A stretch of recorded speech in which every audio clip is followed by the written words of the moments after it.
C'est bon. Toutes les 30 minutes, c'est ça? Ouais, 28.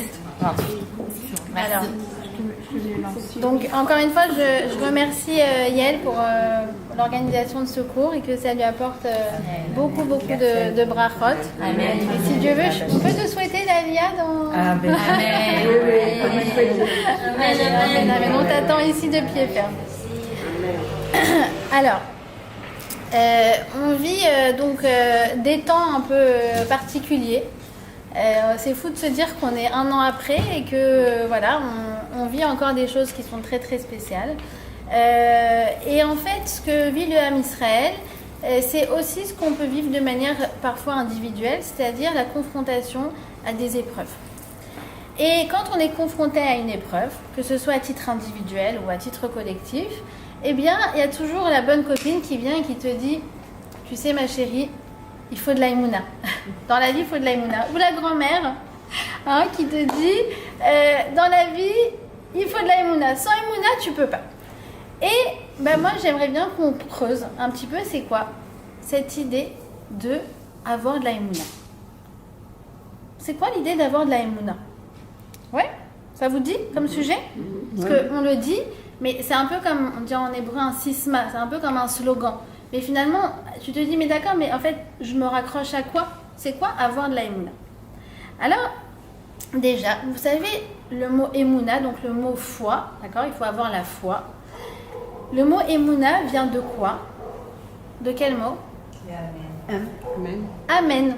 Le mot amen, comme quand on répond après une bénédiction amen, eh bien le mot émouna vient du mot amen.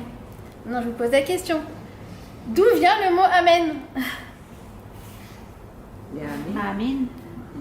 Amen, ça vient de amen. Bravo Laura. Alors, amen vient en fait de 3 mots. C'est l'acoustiche rachetevot de 3 mots qui sont El, Meler, Neeman. Et en fait, El, Meler, Neeman, ce sont les 3 niveaux, les 3 degrés de foi ou de Emouna. D'accord? Le premier niveau, c'est le niveau de El. C'est le niveau le plus basique. C'est quoi? C'est est-ce que tu crois qu'il y a un Dieu créateur de ce monde? D'accord? C'est une émouna qui est très basique, très primaire. Dans le sens où quoi? C'est en fait la base un peu de tout. Est-ce que tu crois qu'il y a un Dieu ou non? D'accord? Ça, c'est le premier niveau. Et d'ailleurs, si tu n'y crois pas, El, Aleph, Lamed, ça donne quoi? Ça donne l'eau. C'est soit oui, soit non. Ça veut dire que c'est une émouna qui est primaire et qui est binaire. C'est oui ou non. D'accord? Alors sachez que chaque juif a à l'intérieur de lui cette émouna.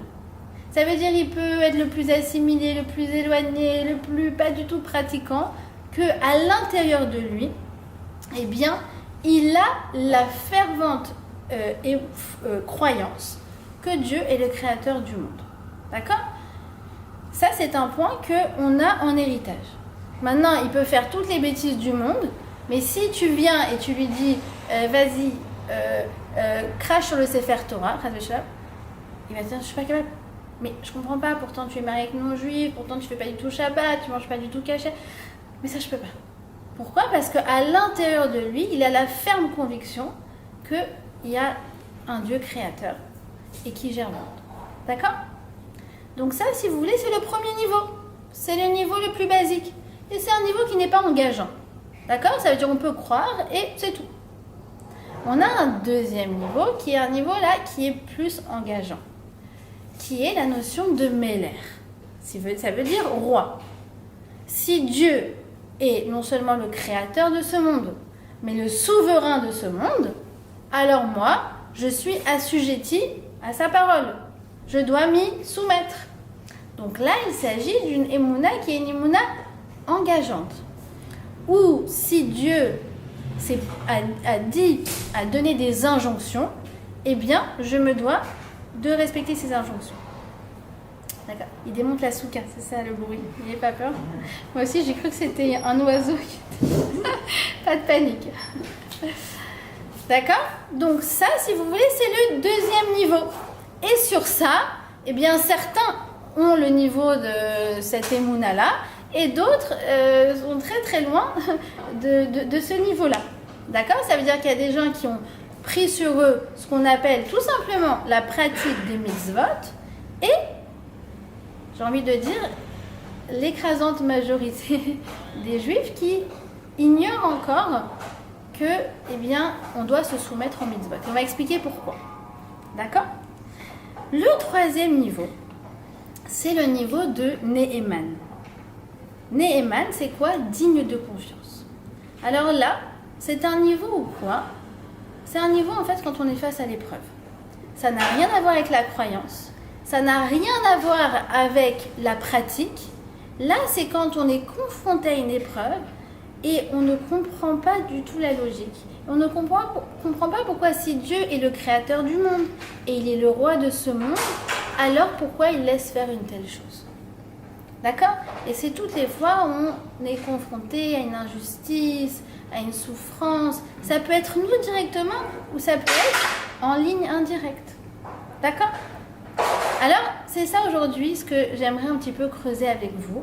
C'est en fait de voir c'est quoi ces trois niveaux de Emouna et comment on peut les mettre en pratique. Ça vous va comme programme? Pour un samedi soir? Ouais, vous êtes assez réveillés pour ça? Vous avez fait la sieste aujourd'hui? Allez. Trop court. Trop courte la sieste. Non, trop court le Shabbat. Alors, déjà, donc on termine la Parashat Noach. On a lu Parashat Noach ce Shabbat. On vient de rentrer à peine dans Parashat Lech Lecha. Autant vous dire que je n'ai pas eu le temps de l'étudier encore, en fait. Donc, on va beaucoup se concentrer sur Parashat Noach.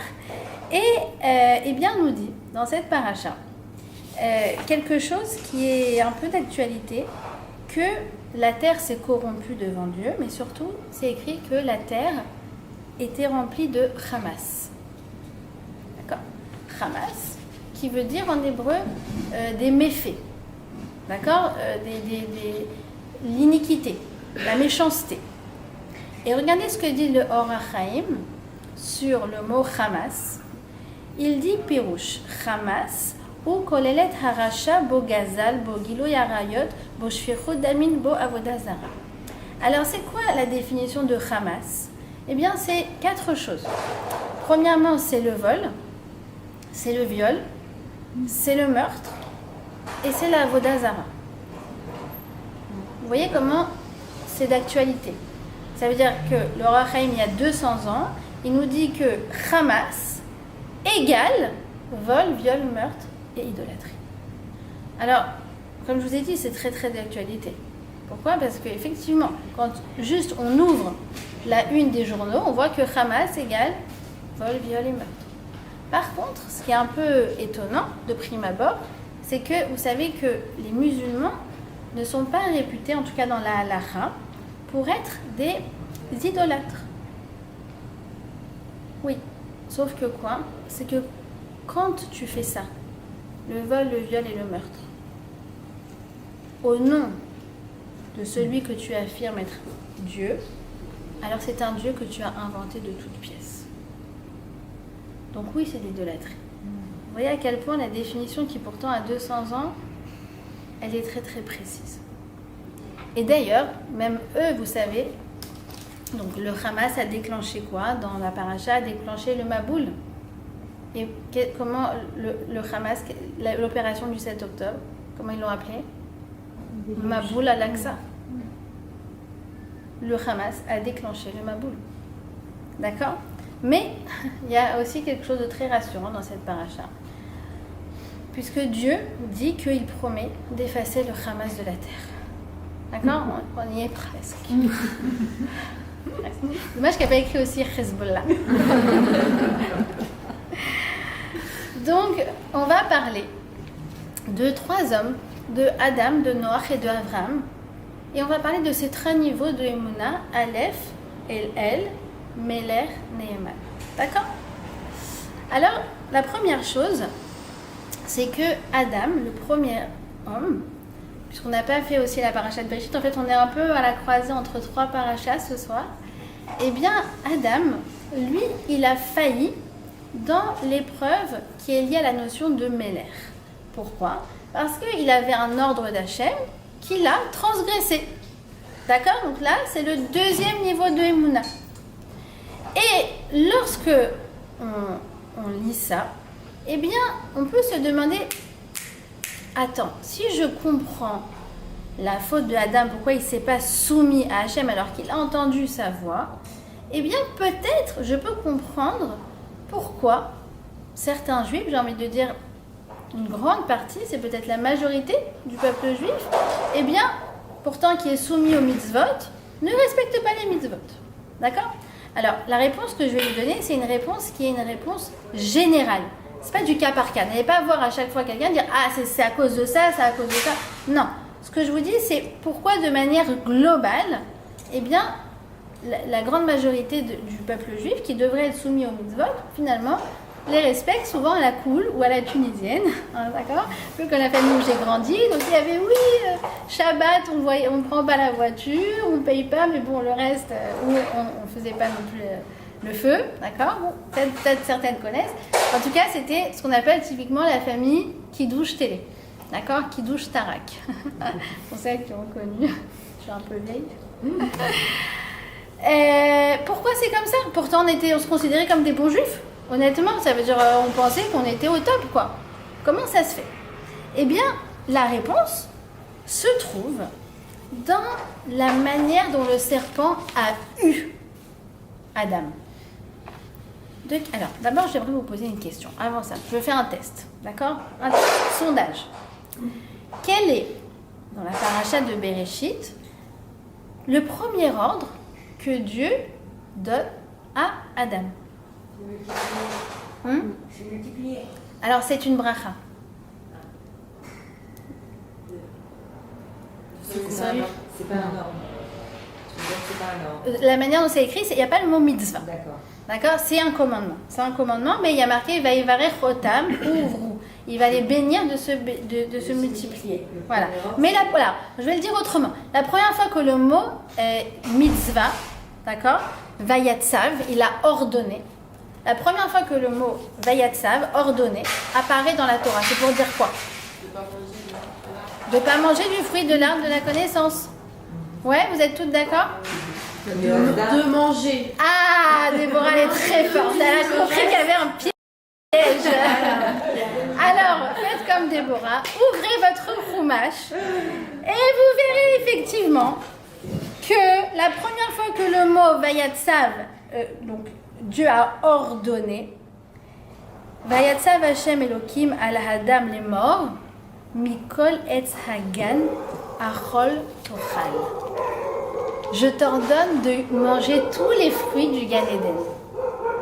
Seulement après, il lui dit qui Vemeet Sadat Atov Ve'ara Lo Tuchal Mimeno. Par contre, lui, non. D'accord? Qui Im Bayom Achalcha Mimenu Mut Tamut, parce qu'il lui annonce la couleur, hein, il est franc. Il lui dit si tu manges, eh bien tu vas devenir mortel. Mais est-ce que vous avez vu comme on est toutes tombées dans le panneau? Moi, la première, quand on m'a posé la question, je lui dis c'est quoi le premier ordre? Ah, ben c'est de ne pas faire. Alors que le premier ordre, si tu lis le Chumash, c'est quoi? C'est de faire, c'est de manger, c'est de profiter, c'est de kiffer. Donc là, en fait, on a une erreur de conception. Comme disent les Israéliens, conception. On a un problème de conception. Ou quoi? Mais ça ressemble un peu voilà, aux Israéliens qui te disent את שומרת שבת, אז את לא יכולה לעשות כלום, כאילו את לא נוהגת, את לא הולכת לים, את לא יכולה ללכת לבית קפה עם החברה שלה. Genre, ah mais tu fais Shabbat, mais tu peux rien faire. Mais tu peux pas aller à la plage, tu peux pas aller au restaurant, mais ta vie est très austère. Et là tu dis, attends, je t'explique. Shabbat, alors oui certes, j'ai pas le droit de faire tout ce que tu m'as dit, mais c'est pas ça le but. C'est un moyen pour justement profiter pleinement, passer du temps avec ma famille, déconnecter avec ces machins-là, ça fait vraiment du bien, me reconnecter, chanter. Aujourd'hui, comme je vous ai dit, j'ai passé Shabbat dans un lycée de Haute-Sarah Torah à Givat Washington. Donc c'était qu'avec des jeunes filles, on était avec 45 jeunes filles tout le Shabbat. Et aux 3 repas, on a chanté avec elles. Je me suis dit, mais va dans un autre pays, dans une autre religion, et essaye de faire asseoir des ados, comme je vous ai dit, avec toutes les problématiques d'ados, de 15 à 18 ans, et leur dire, venez, on passe du temps ensemble à chanter a cappella. Combien tu vas les tenir? 3 minutes? Qui c'est qui me disait ça tout à l'heure, que même sur la musique, c'est toi? La musique, les gens ils swipe, ils ont même pas le temps, ils ont pas le temps d'écouter la fin de la musique parce qu'ils sont déjà en train de se lasser qu'il faut passer à une autre musique. Et là tu les assois, un quart d'heure, 20 minutes, on a chanté, on a kiffé comme mon colo, ça m'a fait vraiment du bien cette expérience. Mais c'est ça Shabbat. Et ça c'est le but, ça c'est l'objectif. Qu'est-ce qu'il fait le serpent? Il lui dit comme ça. Pardon, j'ai oublié de vous dire. Ah oui, parce que comment il l'a le serpent? Il vient le voir, il lui dit Af ki amar Elokim im tuchlu mikol et sagan. Ah, mais en fait, Dieu, il vous a dit de ne manger de aucun fruit des arbres. Et l'Or Hachaim Akadosh, il explique, il dit c'est la technique du Yetzer Hara. C'est en fait de faire croire que si tu as toutes ces restrictions, ben en fait, ta vie est austère. En fait, la Torah est là pour te frustrer. Et je pense sincèrement que l'écrasante majorité des Juifs pensent ça, à cause de la galoute, à cause de plein de choses. Mais c'est là le secret du serpent. C'est là où le degré de Meller, le deuxième degré, en fait, il en prend un coup. Il en prend un coup. D'accord? Alors que, et regardez comment c'est extraordinaire. Parce que je pense que les Israéliens, ils commencent un peu à changer. Mais j'ai entendu qu'il y a une organisation qui s'appelle Kesher Yehudi, qui a organisé un Simchat Torah spécial pour les rescapés de Nova. C'est à toi que j'en ai parlé? Ouais, on en a parlé. Et ils ont organisé à Jérusalem, dans un hôtel, à l'hôtel Ramada, ils ont fait venir 100 rescapés de Nova avec leur famille. Et ils ont fait Simchat Torah ensemble. En fait, ces jeunes-là, ils ont, pour la première fois de leur vie, ouvert leurs yeux sur la beauté de la Torah. Et eux, ils ont toujours cru que pour kiffer, il faut aller en rave party, et que les raves parties sont très très barbantes. Mais non, c'est le contraire. Au contraire, tu kiffes mieux parce que c'est dans la Gdoucha, parce qu'il y a du sens, parce que, écoutez bien, ils ont fait monter chacun des rescapés de Nova, ils ont fait monter ils leur ont donné une aliyah à la Torah, et ils ont lu Bereshit, et en fait, ils ont pu dire Shechianu, Vekimanu, Vekianu, Lazmanazi. C'était un moment, mais très très élevé. C'est-à-dire, il n'y avait pas plus grande joie que ce moment de Simchat Torah. Et pour eux, ça a été, si vous voulez, le tikkun du serpent. Le serpent, il fait croire que la vie de quelqu'un qui pratique la Torah, c'est une vie austère. Alors qu'au contraire, toutes les restrictions sont là. Pourquoi? Pour t'aider à te construire et à t'épanouir. Comme des parents qui disent à leur fille, ah non, ça ma fille, non, ça ne te correspond pas. Ah non, ça va pas. Ça, je voudrais que tu te préserves. Ça, mais pourquoi? Parce que nos parents, ils veulent nous frustrer? Pas du tout. Au contraire, nos parents, ils veulent qu'on soit structuré, ils veulent qu'on soit heureux, ils veulent qu'on soit épanoui. D'accord? Nous, on a cette problématique déjà en tant que parents. On dit, non, mais je veux ton bien. Si je te donne toutes ces restrictions, c'est parce que je t'aime et que je veux que tu sois heureuse. Et que si tu commences à faire n'importe quoi, eh bien, tu vas malheureusement te confronter à des expériences qui vont être nocives et non pas constructives. D'accord? Donc, si vous voulez, c'est vraiment ça le message de Meller. Meller, en fait, la réparation, c'est de comprendre que Hachem est un roi, mais c'est un roi qui veut notre bien. Et c'est la raison pour laquelle il nous a donné toutes ces injonctions. Et une fois qu'on a fait ce switch dans notre tête de conception, alors en fait, la malchoute, on va dire le fait de se soumettre à Dieu qui est le roi, en fait, c'est une soumission qui est pleine de simcha. D'accord? Et qui est pleine de sens, bien évidemment. Alors, voilà, maintenant, on va parler de Noach et du troisième niveau de Emouna, parce qu'en vérité, c'est celui-là qui nous happe, d'accord? Qui nous met en difficulté. Toutes les fois où bien on est face à une difficulté, face à une épreuve, et on ne voit pas le sens de l'histoire. Comme j'ai dit, si Hachem il a créé le monde et il gère ce monde, il y a des événements qui nous laissent clairement en point d'interrogation. D'accord? Alors, on va parler donc de Noach et de la destruction et de l'arche de Noé. D'accord?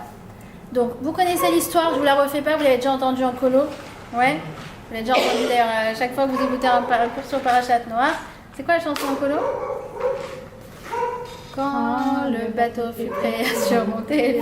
Alors, on fait ça comme une chanson très sympathique, mais c'est terrible. Genre, il y a le monde qui est détruit et nous on est là, quand le bateau. On assiste à une destruction, et pas n'importe quelle destruction, on assiste à la destruction de l'humanité tout entière. D'accord? Et Noach, Dieu lui dit, tu vas te réfugier dans l'arche. D'accord? Alors déjà, j'aimerais faire une petite parenthèse sur le fait de se réfugier dans l'arche.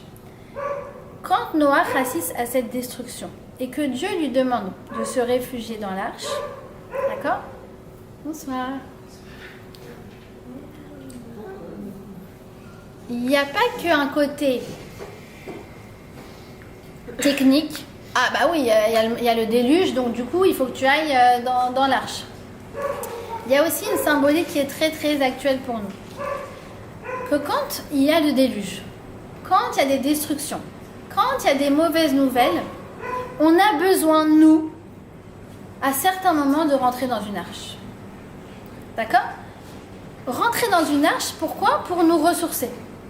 Et il dit, le Netivot Shalom, il dit que le fait de rentrer dans ces bulles, c'est pas juste une distraction, c'est pour oublier ce qui se passe, c'est vraiment, vraiment salvateur.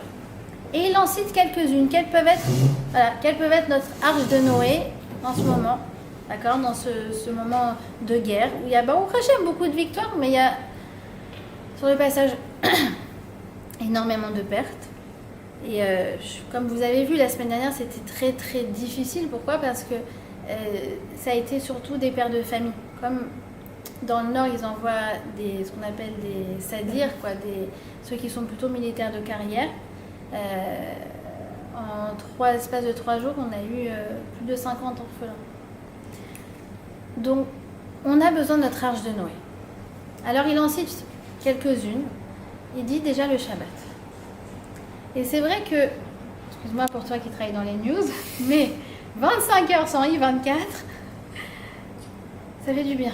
Ah ouais, surtout que la traduction est tellement en français. Non, moi je regarde juste les articles, je regarde les news. Et c'est vrai que je regarde régulièrement, le matin, l'après-midi, il faut suivre ce qui se passe. Mais j'avoue que le fait que Dieu m'ait donné cet ordre à Shabbat de me couper des infos pendant 25 heures, j'ai aucune culpabilité et ça me permet de me reprendre, de me ressourcer. Qu'est-ce qu'il donne comme exemple, le Netivot Shalom? Il dit la Keila, d'aller à la Sina, de voir ses amis, d'accord? Le fait d'être bien entouré. Il dit aussi la Torah, d'aller à un cours de Torah, ce que vous faites ce soir. D'accord? Ça, c'est une arche de Noé. On vient, on se ressource, on reprend des nouvelles énergies, des nouvelles forces. D'accord? Moi, j'ai rajouté la prière. D'accord? C'est vrai que quand tu fais ton Télim, c'est ton petit livre de Télim, c'est aussi une sorte d'arche de Noé. D'accord? C'est-à-dire, au-delà du fait que nos filotes sont nécessaires pour le clan Israël, elles sont aussi nécessaires pour nous avant tout. D'accord? Elles nous permettent de nous reconnecter. D'accord? Donc, imaginez-vous, c'est très dur de s'imaginer que Noach, depuis sa petite arche de Noé, d'accord, a assisté à pas moins que la destruction du monde tout entier. D'accord? Comme vous le savez, au moment de la parashat Noach, Dieu a estimé que l'humanité arrivait à un point de non-retour et donc il n'y avait plus d'autre choix que de détruire l'humanité pour en reconstruire une nouvelle à partir de Noach. Mais on l'a toujours vécu de manière comme ça, un peu conceptuelle, mais imaginez Noach dans son arc. D'accord? Imaginez-le qui sort et qui assiste au monde détruit. Alors, Noach, il va être, entre guillemets, j'ai envie de dire, un peu confronté à ce qu'on appelle le syndrome du survivant. D'accord? Le syndrome du survivant, c'est quand il y a des mauvaises nouvelles, on les a parfois vues en direct, pas vues en direct, et en fait, nous, on en sort, on est indemne, on n'a pas été touché par ces mauvaises nouvelles, mais ça crée chez nous, ça peut créer des peurs, ça peut créer de la culpabilité, ça peut créer toute forme d'angoisse. D'accord? Or, comment Noach a réagi après la destruction du monde? Hein? Il a fait un sacrifice pour dire merci à Hachem. Il a aussi composé un Télim, si je ne me trompe pas, le 69. Non, dans les 140.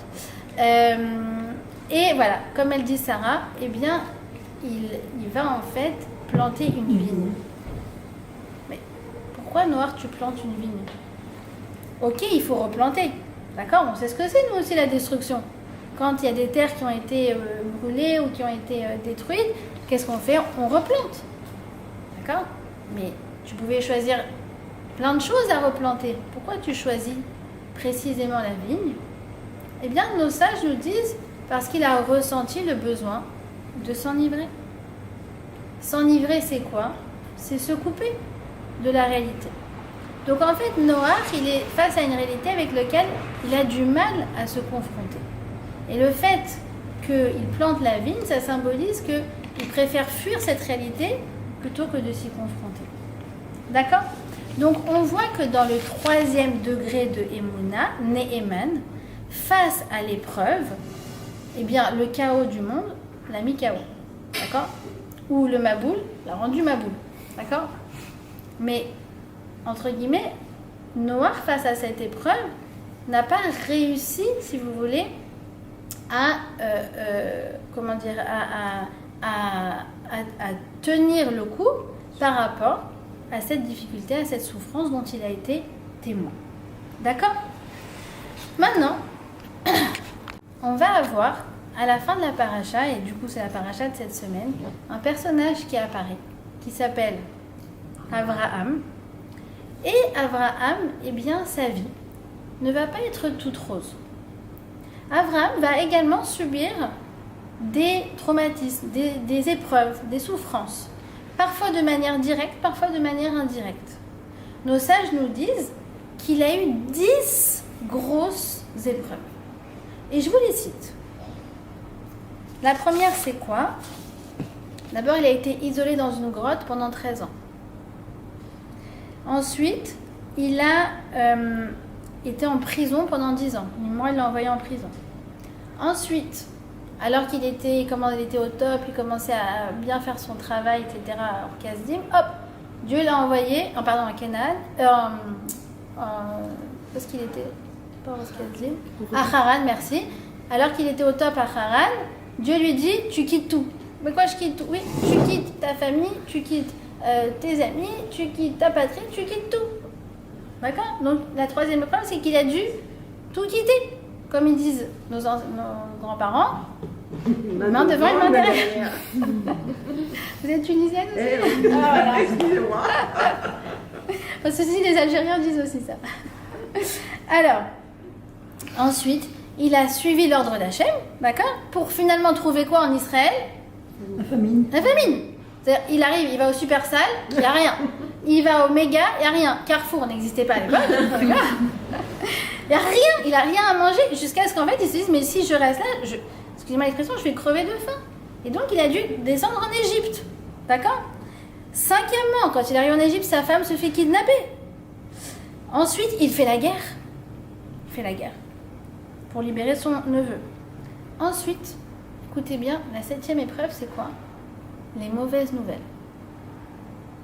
Vous voyez que nos sages, ils le mettent dans quelque chose qu'il n'a pas vécu directement, mais ça l'afflige. D'accord? Quand on lui annonce que sa descendance sera esclave. 8e, la douleur physique de la circoncision. 9e, la séparation avec son fils Ishmaël. Et en 10e, vous savez très bien, c'est quoi? C'est le sacrifice d'Israël. D'accord?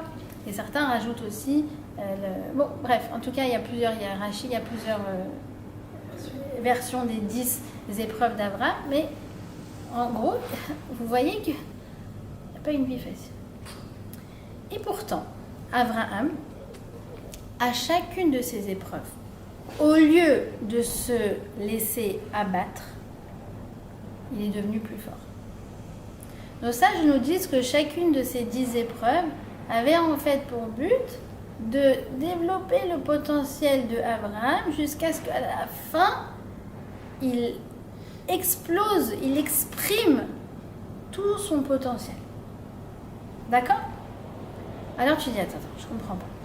Dans un cas noir, d'accord, on est dans le 3e niveau Néhéman, face à une épreuve qu'on ne comprend pas. Alors, Néhéman, on a déjà dit, ça veut dire digne de confiance. Je l'ai dit ou pas? Digne de confiance. Et tu dis, Hachem, il est digne de confiance. Alors, pourquoi cette personne qui est partie à la fleur de l'âge? Et pourquoi cette personne qui galère dans sa parnassa? Et pourquoi elle qui n'arrive pas à sortir de cette dépression? Et pourquoi c'est Chayalim? Et pourquoi... D'accord? Ça ne manque pas. D'un côté, Noach, il a pas réussi, il s'est effondré face à l'épreuve. De l'autre côté, on voit un Abraham qui, plus il est face à des épreuves, à des questions, à des interrogations, à des, excusez-moi, raisons de se révolter contre Hachem, plus il devient ferme dans sa croyance et plus lui-même il se construit. Comment ça marche? Vous voulez savoir le secret? Ok. Alors, oui, j'ai fait ce... Bon, je vous montre voilà, toutes mes notes. D'accord? Vous voyez à quel point ça cogite. D'accord? Alors, la note que j'ai écrite là en bas, en haut à droite, je l'ai écrite ce soir. Pourquoi? Parce que quand j'étais au lycée là-bas à Givat Washington, on a parlé un moment de ce qui s'est passé le 7 octobre. D'accord? Et je leur ai dit aux filles, comment vous avez vécu les choses quand vous avez commencé, comme vous et moi, en fait, à découvrir ce qui s'est passé. Bon, chacune s'est livrée. Et il y en a une qui dit, de toute façon, écoutez madame, Hachem, ce qu'il fait, c'est bien. Donc, moi, je ne vais pas remettre en question ce que Hachem il fait. Alors,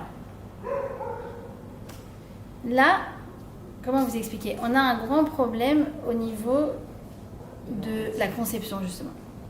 D'accord? Parce que c'est pas écrit Akol Tov.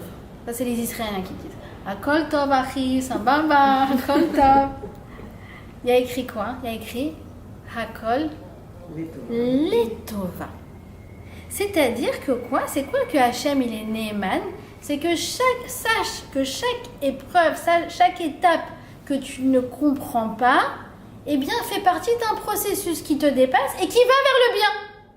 D'accord? Vous allez me dire, bon, d'accord, mais c'est juste une erreur de conception, quoi. C'est pas grave ce qu'elle a dit. Bah si, il y a un très très grand problème. Pourquoi? Parce que quand tu colles à des jeunes filles comme ça, excusez-moi, moi ça m'a fait de la peine. Quand tu colles à des jeunes filles comme ça des slogans, dis que tout est bien, Hachem, etc. Mais la pauvre, elle a même pas eu le temps de se connecter à ses sentiments. C'est en deuxième étape qu'on dépasse le problème. Mais si tu n'as pas reconnu que tu avais un problème, parce qu'à la fin je lui dis, mais il faut que tu te connectes à ton cœur d'abord avant de me sortir des slogans. D'accord? Donc, c'est quoi ce Akol Letova? Tout est pour le bien. Qu'est-ce qui vient rajouter ce pour? Eh bien, ce pour, comme je vous ai dit, il vient rajouter le fait qu'il y a un processus, qu'on a confiance qui va vers le positif, mais que ce pour, en fait, il inclut ma question, il inclut ma souffrance, il inclut mon étonnement. Pour le bien, ça veut dire qu'en fait, il y a une étape où il y a une question qui te reste là et que tu as du mal à digérer. Et pourquoi ce pour, il est très important? Parce que ce pour, c'est un appel à m'impliquer. Quand j'entends quelque chose qui me dérange, qui me fait de la peine, eh ben, moi, à l'image de Abraham, je peux voir ça comme un défi personnel. On appelle ça en hébreu une kriya. Une kriya, c'est un appel. Si j'entends quelque chose qui me fait de la peine, qui ébranle ma émouna, je dis, mais attends, je comprends pas, comme il dit Abraham, toi qui es le juge le plus juste, tu vas mal juger, d'accord? Je comprends pas. Je ne comprends pas. Ce père de famille, cet enfant, je ne comprends pas. Alors ça, c'est une kriya. Ça veut dire que c'est un appel pour moi. Si j'entends cette chose-là, c'est que forcément, d'une manière ou d'une autre, je suis concernée. D'une manière ou d'une autre, je peux m'impliquer. D'une manière ou d'une autre, je vois ça comme un appel. Et Abraham, il a toujours vu les choses. Toutes les épreuves qu'il a vécues, que ce soit en direct ou en indirect, comme un appel. Souvenez-vous, si quelque chose vous donne envie de crier, c'est une cria. D'accord? Alors comment ça marche? Comment je peux m'impliquer? Comment ça peut me réveiller? Comment moi je peux essayer de bouleverser les choses? Comment je peux m'impliquer dans ce Letova, dans ce pour? Comment moi je peux faire partie de ce processus qui s'appelle la Letova? D'accord? Alors, la première chose c'est quoi? C'est de comprendre que tout est dirigé. C'est-à-dire que si j'entends une mauvaise nouvelle, si j'entends que là-bas il y a des jeunes qui sont éloignés de la Torah, si j'entends que là-bas il y a de l'ignorance, si j'entends que là-bas il y a de la souffrance, si j'entends que là-bas il y a quelqu'un qui a un problème, eh bien, c'est que Dieu a voulu que je l'entende. C'est la notion qu'on appelle en hébreu de la Hashgacha Pratit. Il n'y a rien pour rien. Si tu l'as entendu, c'est que Dieu a voulu que tu l'entendes. Et ça sous-entend déjà toute la émouna de Abraham. Si ça m'est arrivé aux oreilles, comme quand on vient lui dire, tu sais que Lot il est prisonnier, d'accord, il aurait pu dire, de toute façon ça fait longtemps qu'on ne s'est pas vu, c'est vrai, il s'était séparé de Lot. Non, il va et il rentre en guerre. Pourquoi? Parce qu'il estime que s'il a entendu quelque chose, c'est parce qu'il doit faire quelque chose. D'accord? Ça peut être participer à l'effort de guerre, ça peut être autre chose, d'accord? Mais si je l'ai entendu, c'est qu'on m'appelle, d'une manière ou d'une autre. D'accord? Alors j'aimerais vous raconter une petite histoire, d'accord? Vous allez voir, je ne vais pas vous donner une réponse précise à la question, parce qu'il n'y a pas de réponse précise. D'accord? Il n'y a pas de réponse précise. Quelle est la bonne chose à faire quand on entend qu'il y a un défi, qu'il y a quelque chose qui nous dérange, qu'il y a un manque, qu'il y a un challenge à relever? Il y a autant de solutions que de problèmes qu'on entend. Et chacune, elle va entendre le même problème et elle va voir son implication qui est individuelle et qui est propre à elle-même. Donc vous imaginez qu'il n'y a pas de réponse à la question, mais je vais vous donner des éléments de réponse. D'accord? Et j'espère que ça va venir justement bouleverser votre émouna et votre envie de vous impliquer. D'accord? Dans ce fameux pour, à Kol et Torah. Alors la première histoire, c'est l'histoire d'une organisation qui s'appelle Yedidim. Vous connaissez? Ouais. Alors, je vous la fais courte, mais pour ceux qui ne connaissent pas, prenez le numéro de Yedidim dans votre téléphone. C'est un numéro très utile à avoir. C'est en fait des bénévoles qui sont dans tout Israël et dès lors qu'on a un problème de bagnole, de voiture, d'accord? Eh ben on peut les appeler. Et ils viennent, et ils sont souriants, et ils prennent pas d'argent. Et c'est en général des gens qui habitent dans votre quartier que vous n'avez jamais vu, que du coup c'est l'occasion de rencontrer. Et voilà, si vous n'avez pas de batterie, vous avez besoin de câbles, vous avez un pneu qui est crevé ou que sais-je, ils viennent avec le matériel voilà, qui a l'air adéquat, et ils viennent pour essayer de vous dépanner. D'accord? Comment ça a commencé, Yedidim? Comment ça a commencé? Vous avez déjà fait appel à Yedidim? Ouais, je les adore, j'adore. Chaque fois, nous, on leur descend, chaque fois, bon, ça est arrivé 2-3 fois, mais on leur amène un truc à manger ou un petit cadeau ou un truc, ils veulent pas. La politique, c'est non, on le fait entre guillemets, chez Mouchamé. Comment ça a commencé? En fait, par un truc tout bête. Il y a 10 ans, il y a un Israélien qui s'appelle, comment il s'appelle? Israël El-Massi, qui était à la base distributeur de journaux. Et pour distribuer le journal, il faut se lever très tôt. Il devait être à 5h15 du matin au travail. Donc tous les matins, il se réveillait à 5h. Un matin, il se réveille. Et là, pas de batterie. Bon, il est 5h du matin, il fait encore nuit. Il essaye de chercher des gens, mais il n'y a pas beaucoup de voitures qui circulent à cette heure-ci. Donc l'heure tourne. Ah, il voit une voiture, mais elle ne s'arrête pas. D'accord? Et ça continue, il voit comme ça quelques voitures, mais en vérité, il n'y en a aucune qui s'arrête. Et on peut comprendre. 5h du matin, 5h30 du matin, les gens, ils ne savent pas, etc. Donc, du coup, il y a personne qui s'arrête au final. Finalement, à 6h30 du matin, il envoie un message WhatsApp à la Shkona, aux gens du quartier, et il demande est-ce que quelqu'un peut venir me dépanner avec des câbles. Et là, il y a quelqu'un qui voit le message, qui dit bah oui, bien sûr, je pars au travail, justement, je te dépanne. Et en 2 minutes, l'affaire était réglée. Sauf que lui, dans sa tête, ça trotte. Pourquoi? Parce qu'il se dit, attends. Si moi, j'ai eu ce problème, je me suis retrouvée en galère pendant 1h30 pour un truc tout bête, quelqu'un qui s'arrête, qui branche ses câbles, ça prend vraiment 1 minute. D'accord? C'est que c'est un problème qui peut arriver en fait à n'importe qui, effectivement, ça nous arrive à tous, à n'importe quand et dans des moments galères. Et écoute, je vais créer, alors à la base c'était quoi? Je vais créer un groupe WhatsApp qui s'appelle Yedidim, ça veut dire ami, et n'importe qui a un problème, eh ben, je vais envoyer dans ce groupe WhatsApp des bénévoles, d'accord? Il a fait une petite équipe de bénévoles, genre ils étaient 10 à la base peut-être. D'ailleurs, ses amis se sont bien moqués de lui quand il a eu cette idée au départ. Ils ont dit Tarnis Otano, voilà, c'est bon, rentre nous, mais personne ne croyait à son truc. Et en fait, il a commencé à diffuser si quelqu'un a un problème, eh ben, vous pouvez me joindre sur mon numéro privé. D'accord? Et moi, j'enverrai à ces 10 personnes. Ouais. Mais sauf qu'en fait, ça a tellement bien pris, tellement bien marché, c'était tellement une idée de génie, qu'aujourd'hui, c'est une hotline que tu peux appeler H24 et qui comporte 55 000 bénévoles dans tout le pays. Et les gens, ils se battent pour faire la formation Yedidim, pour être bénévole à Yedidim. Et c'est génial. Pourquoi? Parce que il a eu en fait, c'est quoi ce génie? C'est le génie d'Abraham, en fait. C'est-à-dire, attends, si ça m'est arrivé à moi, c'est que il y a peut-être quelque chose à faire. Et si ça m'est arrivé à moi, c'est que sûrement ça arrive aux autres. Alors, je ne peux pas penser qu'à moi en réglant mon problème avec ma solution. Je vais essayer d'élargir un peu ma conception. D'accord? C'est comme ce qu'il dit le Rabbi Lubavitch. Il dit, il y a 2 types de tzaddik. Il y a le tzaddik quand il fait froid, il va se chercher un manteau de fourrure.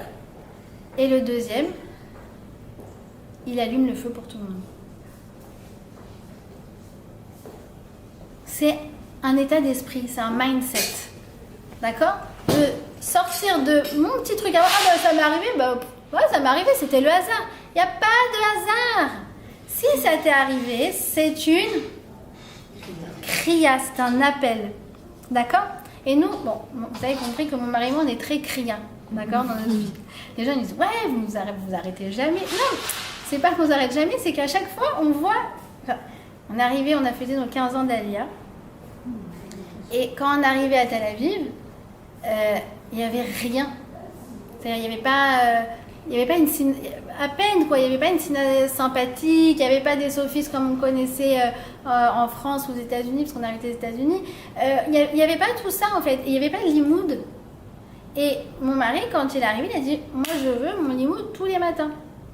Et donc, il s'est mis en contact avec un Israélien. Et en fait, ils ont étudié tous les matins en chavruta, en binôme. Et là, au bout de quelques semaines, ils disent, mais c'est génial. Regarde, je suis en train d'apprendre l'hébreu, en train de m'intégrer parmi la société israélienne, et en plus en train d'apprendre la Torah. C'est pas génial?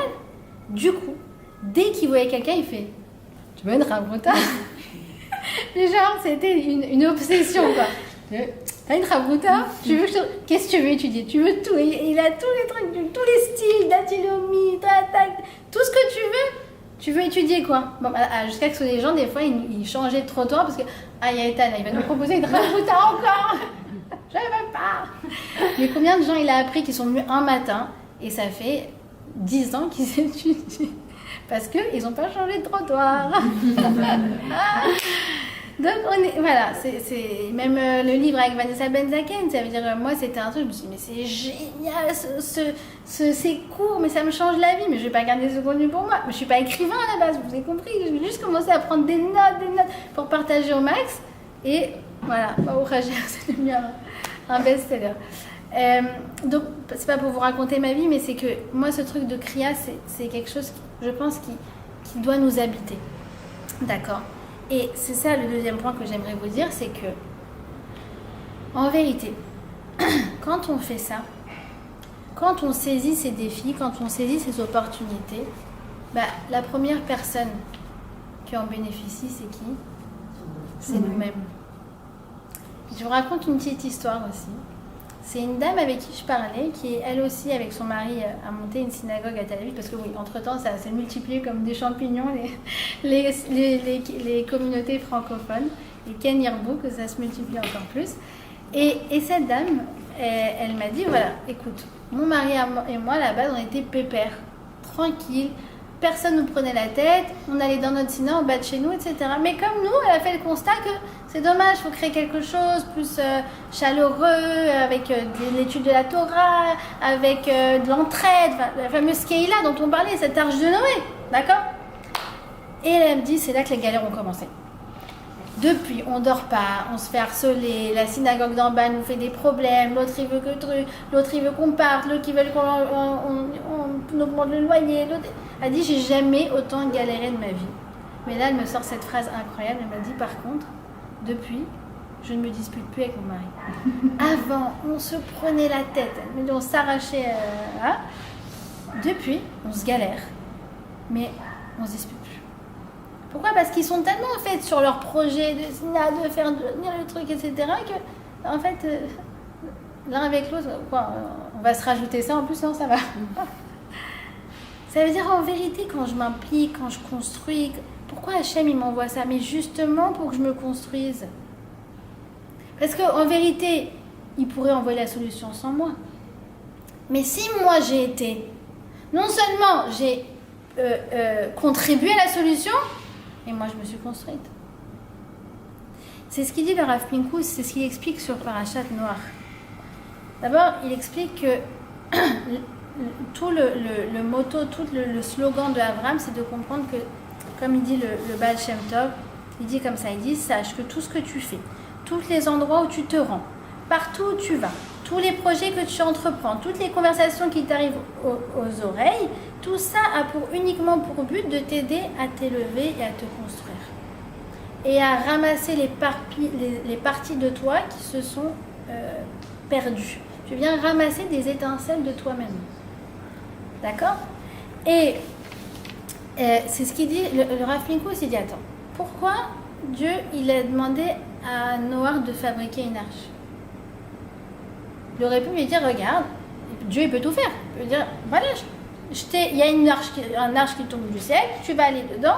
Non, il lui a donné une injonction justement très très complexe, jusqu'à ce que quoi, combien de temps il a pris pour construire son arche, Noé?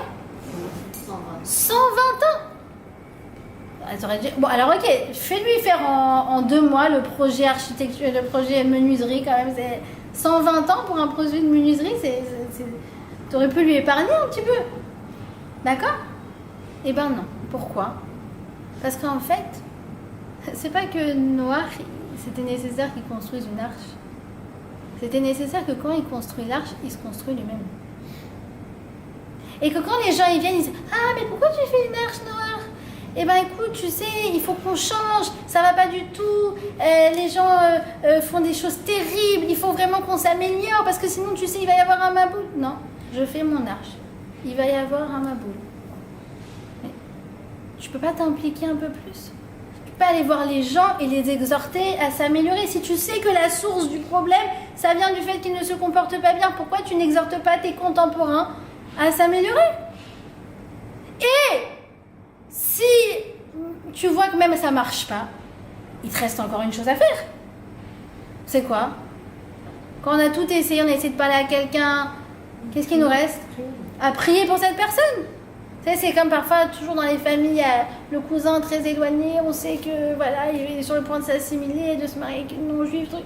Et on a essayé, machin, ceci, cela. Mais ok, et là, la grand-mère dit, il n'y a plus rien à faire. Si, il y a encore une chose à faire. Prier pour cette personne. Mais ça, Noach ne l'a pas fait. Ça veut dire qu'en fait, il n'a pas compris que derrière l'injonction de construire cette arche, il fallait se construire lui-même. D'accord? C'est ce qu'il dit le Rav Pinkus, il explique comme ça. Il donne une image, il dit comme ça, imagine un PDG, Elon Musk, d'accord? Elon Musk. Et il envoie sa fille, il dit, tu sais, il y a un centre de production là-bas en Inde qui a beaucoup de problèmes, est-ce que tu peux essayer d'aller résoudre le problème? D'accord? Et elle comprend la kriya, donc elle y va. D'accord? Elle revient 6 mois après. Qu'est-ce qui l'intéresse? Ce qu'elle a fait ou ce qu'elle a appris? Ce qu'elle a appris. Lui, c'est Elon Musk qui peut tout faire. Il pourrait envoyer des experts en 2 minutes, l'affaire elle est réglée. Pourquoi il envoie sa fille? Parce qu'il veut qu'elle apprenne, qu'elle se confronte, qu'elle se responsabilise, qu'elle comprenne qu'elle a du pouvoir. qu'elle comprenne qu'elle a de la responsabilité, qu'elle comprend qu'elle peut changer les choses, qu'elle augmente sa sensibilité. D'accord? Il peut y avoir plein de choses. C'est pour ça que je dis, il n'y a pas une réponse. Mais il y a une réponse qui est englobante, c'est quoi? C'est implique-toi. Implique-toi. D'accord? Et voilà, je vais... Et ça nous construit. Ça nous construit. D'accord? Ah oui, j'ai marqué, on joue le jeu pour construire le jeu. Vous mettrez sur votre frigo. Non, c'est vrai, on joue le jeu de la vie. En fait, il y a un besoin, j'y vais, etc. pour construire le jeu, pour construire notre personnalité. D'accord? Alors, j'aimerais terminer sur quelque chose qui nous préoccupe beaucoup, qui nous préoccupe énormément en ce moment. C'est justement cette guerre et toutes les difficultés que ça engendre. Parce qu'on est là et on peut avoir, entre guillemets, comme noir, une sorte de, pas syndrome du survivant, mais une sorte de culpabilité. Enfin, moi, en tout cas, j'entends parler des femmes. Elles me disent, mais moi, j'ai pas le droit de me plaindre. Mais moi, ceci. Il y a toutes sortes de choses et beaucoup de culpabilité qui peut arriver en ce moment quand, au Krachem, de manière directe, on n'a pas été touché par les implications terribles de cette guerre. Alors, j'aimerais juste vous raconter une dernière histoire. Et cette histoire, justement, comme ça, on va boucler la boucle. Cette histoire, elle s'est passée justement au Simchat Torah de Nova. Il y a le père de Eliakim Liebman. Alors, je ne sais pas si vous connaissez l'histoire d'Eliakim Liebman, elle est un peu dure parce que, en fait, ils ont pensé pendant 6 mois qu'il était otage, jusqu'à ce qu'il découvre son corps 6 mois plus tard. Et en fait, il avait été tué le 7 octobre. Et c'était un des gardes, un des chômeurs de la fête de Nova. Et d'ailleurs, il a lui-même éliminé beaucoup de terroristes, des gens qui ont témoigné après. Et en tout cas, ses parents, ils ont vécu vraiment l'indicible. Et quand il était donc à cette Simchat Torah de Nova, il y a un des rescapés qui s'est mis comme ça un moment sur sa chaise et qui a commencé à pleurer. Alors le père de Eliakim est venu le voir et il est venu le consoler. Et il lui a dit quelque chose de très très puissant. Il lui a dit comme ça, il lui a dit, regarde, s'il y en a un des deux qui doit pleurer, c'est moi. Moi aujourd'hui, en vérité, c'est la Haskara de mon fils. Donc j'aurai toutes les raisons de pleurer aujourd'hui. D'accord? Et là, c'est toi qui pleures. Alors en fait, je vais te dire, qu'est-ce que tu peux faire pour mon fils? C'est de danser à Simchat Torah. C'est la meilleure chose que tu peux lui faire. Ne crois pas qu'en étant déprimé, tu lui rends un quelconque service. Au contraire, ce que lui aujourd'hui ne peut plus faire, je veux que toi tu le fasses.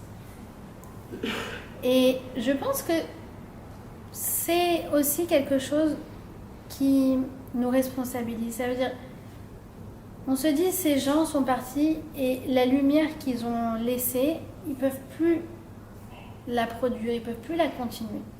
Mais nous, d'une certaine manière, on peut produire encore plus de lumière pour eux. Donc, et ça, si je peux me permettre, du coup, je n'appelle pas ça être un survivant, mais être un survivant. Vivre plus. Vivre de manière plus pleine. Vivre de manière, comme on a dit, avec l'arbre, de plus manger des fruits. Ça veut dire de plus comprendre que la Torah, elle veut mon bien. D'être plus reconnaissant de tout ce qu'on a. Et être encore plus impliqué dans toutes les kriyas qu'on entend. Les kriyas, les mauvaises nouvelles ne sont pas là pour nous abattre. Elles sont là pour nous secouer. Elles sont là pour nous responsabiliser.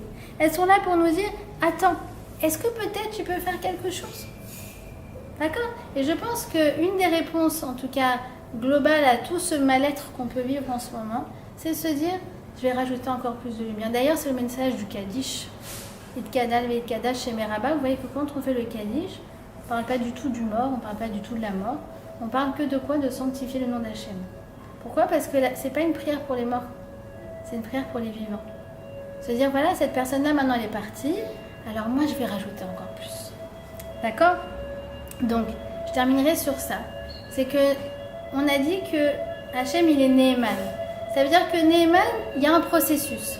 Et que moi, à certains moments, je peux les étapes négatives de ce processus et essayer de les élever. Et en vérité, quand je fais ça, c'est pas que seulement je reconnais que Hachem, il est Ne'eman, ça veut dire que il sait qu'il y a une histoire et il sait que ça va vers le positif et que moi, je peux m'impliquer encore plus pour mener ça vers le positif. Mais c'est que moi aussi, maintenant, je prends le statut de Ne'eman, digne de confiance. On peut compter sur moi. Je suis mobilisée, je réponds à l'appel. Et si j'ai entendu l'appel, c'est pas pour rien. Alors vous savez, dans la vie, il y a deux types de émouna, entre guillemets. Il y a celle de Meller. Meller, on a dit, je suis pratiquant, je fais ma Torah, je fais mes mitzvot. Comme Noach. Noach, il est à ce stade-là. Il est irréprochable. D'accord? Il fait les ordres d'Hachem. D'accord? Jacques a dit, Noach fait. Enfin, Hachem a dit, Noach fait. Mais c'est une émouna qui est certes nécessaire et qui est plus que nécessaire, elle est obligatoire, cette émouna-là, mais ça, c'est pas encore la émouna du juif. La émouna du juif, elle va au-delà de ça. Pas simplement qu'est-ce que Hachem me dit de faire, mais qu'est-ce que Hachem attend de moi. La première, elle vient de Noach, justement. Noach, il a fait, il est reprochable. On ne peut rien lui reprocher. Il est tzaddik dorotav, d'ailleurs. On ne peut rien lui reprocher. Noach, ça donne le mot nochut. Nochut, c'est quoi? C'est confortable. Je fais ma petite Torah, je fais ma petite pratique. Ah, c'est bon, qu'est-ce que tu veux, Hachem, de plus? Nochut, confortable. Nous, on veut dépasser ça et aller vers la Ne'emanut. La Ne'emanut, c'est quoi? C'est justement de répondre à l'appel. Alors, c'est pas confortable. Parce qu'on préférerait vivre sa vie en anonyme et se dire, bah, si on a entendu ça, c'est le hasard, et continuer comme si de rien n'était, et pas du tout voir ça comme des cris, ah oulala, qu'est-ce que tu nous casses la tête? Ou alors dire, attends, je dois m'impliquer.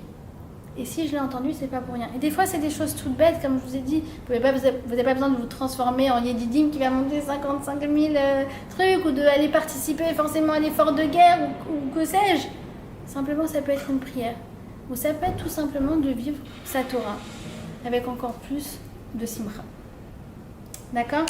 Donc, je vous souhaite de progresser.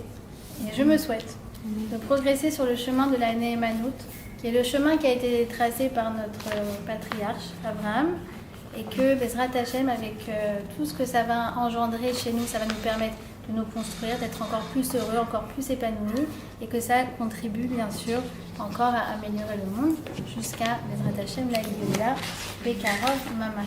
Amen. Merci.